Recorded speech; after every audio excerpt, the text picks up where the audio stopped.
यार। হ্যাঁ বল কি হয়েছে? अरे काका যে কথাটা বললি আমি শুনলু, আমি তোকে এটাও বললু যে যদি রাস্তালা ভয় লাগে তুই বললি ঝাঁটা দিলে শুবি। হ্যাঁ বলুন তো আরে মেন তো কিসব পানি নেই। কি হয়েছিল রাত্রিবেলা, কি হয়েছিল? কেন কি প্রবলেম হয়েছিল নাকি? কিরকম ভরপুরে বসেছিল, সারা রাত ঘুমোতে দেয় না। বলিস কি রে? 3 দিন ঘুমোতে দেয় না আইলি। হ্যাঁ কি করা যায় বলতো? বলিস কি রে? আমার ভূতের কথা তো তাহলে বলা যাবে নি।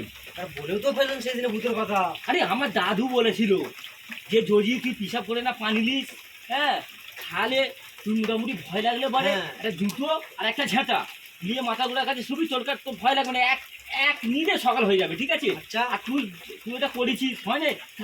তারা কি ভুল কথা বলে গেছিস তুই তো? এখনো তো আমার পিছনে জুতো সাদা রাখা আছে, মাল মরে যাচ্ছে না, যখনই শুচ্ছি তখনই বুকে ভর করছে। শোন আমি বলেছিস না, বলো আজকে পিসাব করে পানি নিয়েছিস?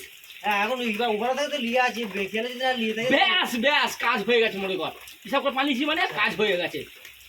আতল খুশি পড়বি, বুকের ভিতরে এরকম ভাবে নিয়ে ফুক দিবি, ঠিক আছে? আচ্ছা ফুক দিয়ে মুসি খেতে শুস। হ্যাঁ মুসুরি কাটা।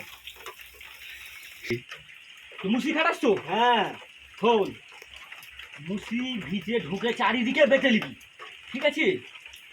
নিয়ে 4টে কোণেতে